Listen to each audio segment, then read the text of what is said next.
अस्सलाम वालेकुम। टैक्स कैडमिट पाकिस्तान के प्लेटफॉर्म पे आपको एक दफ़ा फिर खुश आमदीद कहता हूँ। आई होप कि आप सब खैरियत से होंगे। आज की इस शॉर्ट वीडियो में मैं आपको लेटेस्ट अपडेट देने जा रहा हूँ। वो है SRO 644 7 मई 2024 को इशू किया है FBR ने। अच्छा, इसमें एक रिलैक्सेशन दी गई है। जो पिछले जो SRO 350 इशू हुआ था, इसमें काफ़ी लोगों के लिए हार्डशिप्स पैदा हो रहे थे। जो बैलेंस शीट डालना था, बैलेंस शीट अपनी जगह है, वो डालना है, लेकिन जो 5 टाइम्स ऑफ द कैपिटल जो आपके सेल बढ़ रहा था, उसके लिए उन लोगों के लिए जो मसले मसाइल थे, उनके लिए काफ़ी हद तक ये रिलैक्सेशन दी गई है।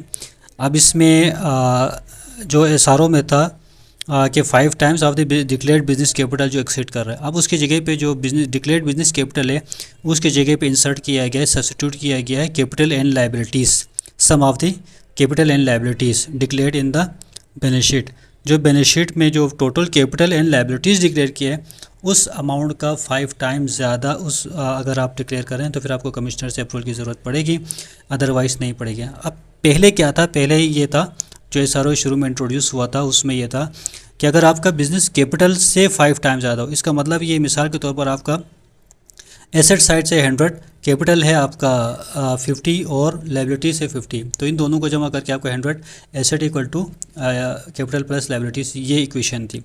अब उसमें आपको सिर्फ 50 रुपीज़ जो कैपिटल की अमाउंट है उसको उससे कंपेयर करना था। अगर उस कैपिटल की अमाउंट से 5 टाइम्स ज़्यादा हुआ तो फिर आपको कमिश्नर से अप्रूवल लेनी थी। अब ये है कि आपको कैपिटल प्लस लायबिलिटीज़ यानी कि 100 रुपीज़ जो है, अब ये से आपको 100 से ही कंपेयर करना है। उससे अगर 5 टाइम्स ज़्यादा हुआ तो फिर आपको कमिश्नर से अप्रूवल लेनी है, अदरवाइज़ ज़रूरत नहीं है। तो ये है, ये काफ़ी रिलैक्सेशन मैं समझता हूँ कि है। अब बहुत सारे लोगों की हार्डशिप्स जो है ना वो ख़त्म हो गई होगी, लेकिन इसके बावजूद जो बहुत सारे लोगों के लिए हार्डशिप्स ये रहेंगे, क्योंकि इसमें जो नेगेटिव कैपिटल का ऑप्शन है वो इस बैलेंस शीट में नहीं है।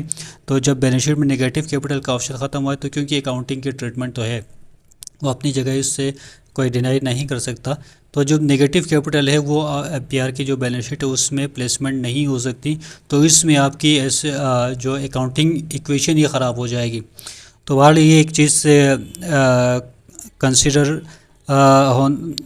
होना चाहिए, लेकिन वो इसमें नहीं हुआ है।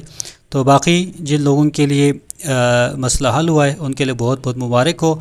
वो अपनी रिटर्न फाइल करें without approval of the commissioner, और जिनके लिए ज़रूरत रहेगी ज़ाहिर है उनको कमिश्नर से अप्रूवल लेने के बाद ही रिटर्न फाइल करेंगे। Thank you. अल्लाह हाफ़िज़।